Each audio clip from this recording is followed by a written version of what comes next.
En 2017, j'ai tout quitté du coup pour créer Akena, donc la marketplace, à la suite d'une tumeur à la mâchoire. Alors bonjour, je m'appelle Gwenaëlle Suel, du coup créatrice de bijoux, fondatrice de la marketplace Akena, dont je vais vous parler aujourd'hui. Et du coup, avant ça, je vais vous parler un peu de mon parcours. D'ailleurs, du coup, pour commencer, je suis célibataire sans enfant. Et du coup, j'ai un parcours un peu atypique. J'ai commencé mes études, on va dire, secondaires au Gabon. Et ensuite, j'ai continué mon cursus en France. Et mon cursus m'a permis, en fait, d'avoir un double diplôme et d'aller, du coup, aux États-Unis, où j'ai obtenu un bachelor en Business and Administration et un MBA, du coup, en marketing. Alors, pour commencer, Akena signifie la bague ou l'anneau, en fait, enfant. J'ai tenu en fait à avoir un nom du coup de mon dialecte parce que la base d'Akena en fait c'est de mettre en avant des créateurs et des produits du coup non seulement gabonais mais aussi africains. Essentiellement en fait ma cible ça reste les femmes, donc je vais faire tout ce qui est bijoux et accessoires, des ceintures, des sacs mais pas que. On a aussi des accessoires pour enfants, des serre-têtes, des boucles d'oreilles, des bracelets, des montres, mais aussi toute une catégorie de produits aussi pour les hommes.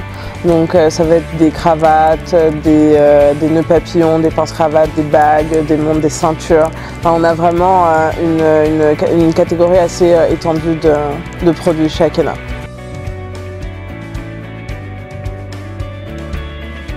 Alors la spécificité d'Akena, en fait, c'est une marketplace où on revend les produits du coup d'artisans et de créateurs africains principalement, mais on a aussi créé du coup la marque propre Akena, donc qui sont des bijoux et accessoires que je fabrique personnellement, parce que du coup lorsque j'ai décidé de créer la marque, je me suis dit que je voulais maîtriser tous les aspects en fait de la création à la vente, à la commercialisation et tout.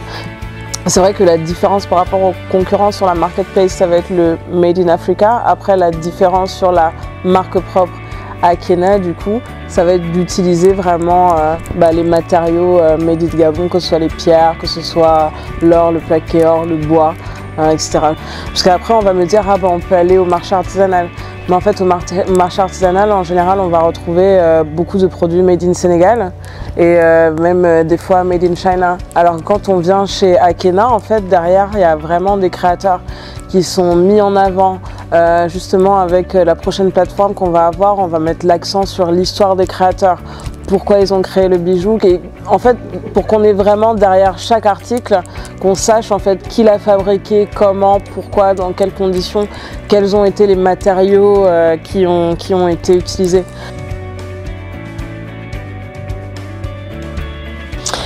Alors comment rendre le Made in Gabon accessible? J'ai envie de dire aujourd'hui, à part des subventions, je vois pas quelle pourrait être en fait la solution, parce qu'effectivement en termes de matières premières déjà c'est très cher, en termes de main d'œuvre aussi c'est très cher, ce qui fait qu'au final on perd énormément en fait en compétitivité par rapport à des choses qui viennent de l'extérieur.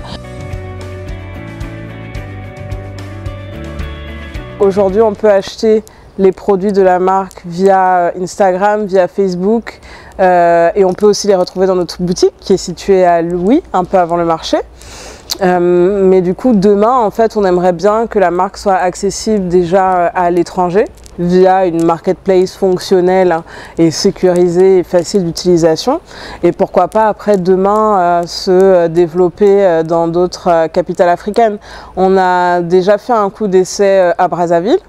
Du coup, on a un corner dans une boutique, mais le but en fait ce serait vraiment de reproduire en fait ce business model et d'avoir des marketplaces en fait dans différentes capitales, et du coup pouvoir promouvoir donc toutes ces marques africaines au sein de l'Afrique même, et pouvoir aller toucher tous les afro-curieux, si je peux les appeler comme ça. L'un des aspects aussi du développement de Akena, ça va être les formations, parce qu'aujourd'hui on propose déjà des ateliers en fait de création de bijoux pour enfants, pour adultes, mais en fait le but ce serait vraiment d'avoir des formations comme celles que j'ai suivies pour pouvoir du coup transmettre ce savoir-faire, pour ma part avoir plus de main d'œuvre.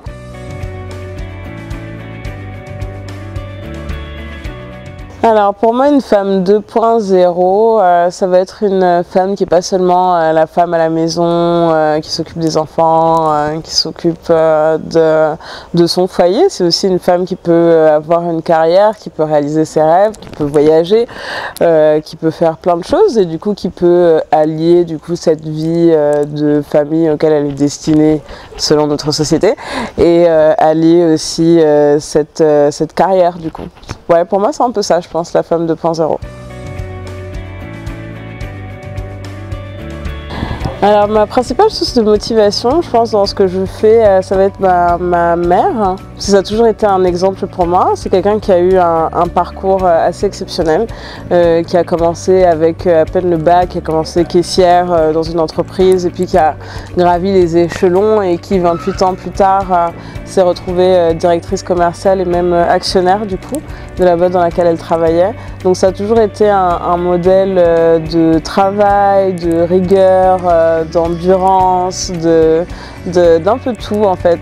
Donc c'est vraiment elle qui me motive au quotidien et c'est d'ailleurs mon principal soutien. Donc vraiment je la remercie tous les jours pour tout ce qu'elle fait pour moi et d'être derrière moi, même quand moi aussi j'ai envie de baisser les bras.